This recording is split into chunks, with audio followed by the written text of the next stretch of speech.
இப்போ நீங்க வந்து ஓரளவு சம்பாதிக்க ஆரம்பிச்சிருக்கீங்க அல்லது உங்களுக்கு வந்து எந்த மாரி நான் வந்து அந்த கடன அடைக்க போறேன்னு உங்களுக்கு ஒரு ஐடியா இருக்குது அப்படின்னா, உங்களுடைய கடன அடைக்கிறதுல கூட உங்களுக்கு ஒரு ஸ்ட்ராட்டஜி வேணும். சும்மா கண்ண மூடிட்டு அங்கேயும் இங்கேயும் அப்படி அடைச்சிட்டு இருந்தீங்க அப்படின்னா, திரும்பவும் வந்து ஒரு மாரி குழப்பமாயிரும். அத வந்து உங்களால வந்து மேனேஜ் பண்ண முடியாது. ஸோ, அந்த கடன அடைக்கிறதுல ஒரு ஸ்ட்ராட்டஜி கொண்டு வாங்க. 2 விதங்கள் அத பண்ணலாம். முதலாவது அதிகமான வட்டி இருக்கக்கூடிய கடன முதலாவது அடைச்சு முடிச்சுட்டு, அதுக்கப்புறமா குறைவான வட்டி இருக்கிற கடன வந்து நம்ம பின்னாடி அடைக்கலாம். இது வந்து ஒரு ஸ்ட்ராட்டஜி.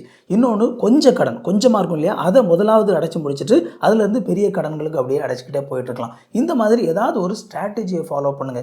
ரொம்ப முக்கியமா ஒருவேளை நீங்க வந்து 2, 3 பேர்கிட்ட கடன் வாங்கியிருக்கிறீங்க அப்படிங்கிற ஒரு சூழ்நிலையில, பேங்க் அப்படிங்கிறது பொதுவா பெரிய இஷ்யூ இருக்காது. ஏன்னா கொஞ்சம் அவங்க வந்து ஒரு சில விஷயங்கள கொஞ்சம் கன்சிடர் பண்ணுவாங்க. ஆனா ஆட்கள்ட்ட வட்டி குடுக்குறவங்கட்ட நீங்க கடன் வாங்கியிருந்தீங்க அப்படின்னா, பொதுவா அந்த வட்டி குடுக்குற ஆட்கள் அப்படிங்கிறவங்க ரொம்ப கடினமான ஆட்களா தான் இருப்பாங்க. ஆனா, ஒரு சில நபர்களிடத்துல நீங்க பேச முடியும்.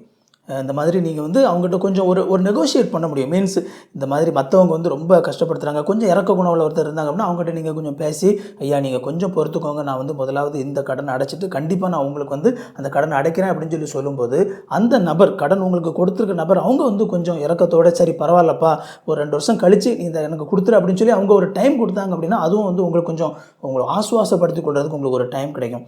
ஸோ இந்த மாதிரி என்னென்ன ஆப்பர்ச்சுனிட்டில நீங்க ஒரு ஸ்ட்ராட்டஜைஸ் பண்ணி உங்களுக்கு கடன் கொடுத்துருக்கவங்ககிட்ட பேசி இந்த மாதிரிலாம் பண்ண முடியுமா அப்படிங்கிறத கொஞ்சம் யோசித்து பாருங்க. இதெல்லாம் அவங்க அக்செப்ட் பண்ண மாட்டாங்க அப்படின்னு சொல்லி நெகட்டிவா நினைக்காதீங்க. முதலாவது அவங்ககிட்ட போய் நீங்க பேசுங்க.